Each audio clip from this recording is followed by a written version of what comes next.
Now, emphasize this point. Emphasize this point. One of the biggest things I see going to practice, teaching class, studying video, is bad habits. I see a lot of people make mistakes that I chalk up to bad habits. I kind of want to explain that it's very important that we do not train bad habits. When you train, regardless of what you do, you want to do your training as well as you can, as much like a fighting situation as you can. So, I'll point out a few examples to illustrate this point. This is a big one that I see at fighter practice a lot, and then I see it happen in tournaments where it costs people. We're fighting at practice. All right, Stavros, let's go. Boom, boom, boom, boom. Oh man, hey, what'd you do? Bam! Nobody called hold. I stopped to ask about a shot, and he just hit me. And in practice, we all have this tendency to kind of stop, and when there's a little hesitation to fight, kind of drop our guard like we're going to talk and get hit. Now, what happens in a tournament? Every now and then, you see some knights, some other people out there, this knight could get hit, and you'll be like, oh man, I don't know, was that? And then he'll get hit again. So, if there's no hold called, you should always be in your defensive posture, observing your opponent. You never drop it until you are out of range and they cannot reach you. This is a habit that people accidentally train at practice. Because in the course of a fight, it's not serious, we're not in a competition, something cool happens, or you almost hit me with a shot, and I'm just like, whoa, what did you just do? He hits me because he doesn't know we're stopping. It's not that big a deal. Oh, I'm sorry, I didn't mean to hit you.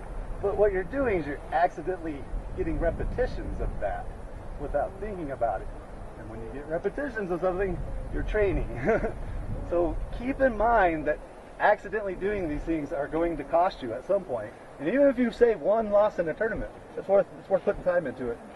Another example, this is a little hard to explain, but at Task in Denver, we have pretty little space and we'll often have a lot of fights going on. So you don't have a lot of space. You run into other fights. So what happens is you run in and kind of feel this fight behind you, you'll stop and you'll look. And your opponent hits you. Or maybe they don't. So what you're doing is you're kind of going, you're like, oh, I run into this fight, you stop and look. Without disengaging from your fight. And this is a little simple thing, but it's something that happens. You run to a list rope and you feel it behind you and you turn to look. No hold's been called. You put yourself in a bad position. We accidentally do this by trying to accommodate fighting in small spaces and things like that.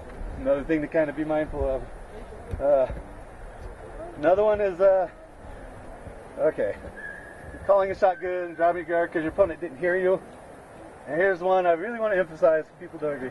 Taking a lighter shot at practice than what you would accept as good in a tournament. Because what happens is you're at practice, you're like, I don't want to get beat up. I don't want people to have to hit me. Someone lands a shot, and you're just like, oh yeah, you know, that's good. You know, I don't know if I would have taken it in a tournament, but I'll take it here. This is another bad habit. What happens is you start dying to stuff in practice.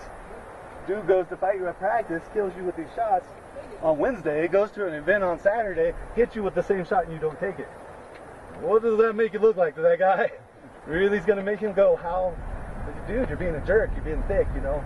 This is something I see a lot. Personally was guilty of. I'm really working on correcting this. Is the shot that I receive in practice has to be good, or else I'm not getting a realistic impression of it, and my opponent is not getting a realistic impression of what it's going to take. So you know, you're doing yourself a disservice, you're doing them a disservice. This is a big one. It's just something we accidentally do. I don't think people maliciously do it, but when you get on a tournament, people start talking on the side, and by the end of the tournament, it'll be like, yeah, well, I guess he cheated his way through that one, you know. But maybe you didn't think that, because you've accidentally been training that way. So that's an important one to keep in mind, especially as you move up through the ranks. You start getting this stuff on that people notice, they'll notice that stuff real quick. So be mindful of that, especially as a peer. Set a good example in that. And another one that's along these same lines is I'm in a fight, I'm at practice, and I know you. We're good friends. Boom, I hit you in the head and nothing. You just keep going. I'm just like, wow, he didn't take that. Oh, all right, we're going to hit him again. Hey, he didn't take that one either. Man, screw that guy. I'm walking off the side. This is a practice with a guy you know.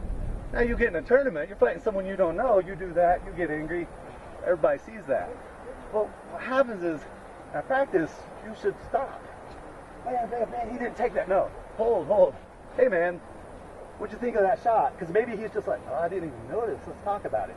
Or, well, yeah, you got there, and just didn't think it was good. I'm like, well, can you acknowledge it? Stop and have that conversation in practice and make it a habit so that when you're at an event, I suppose everyone can see.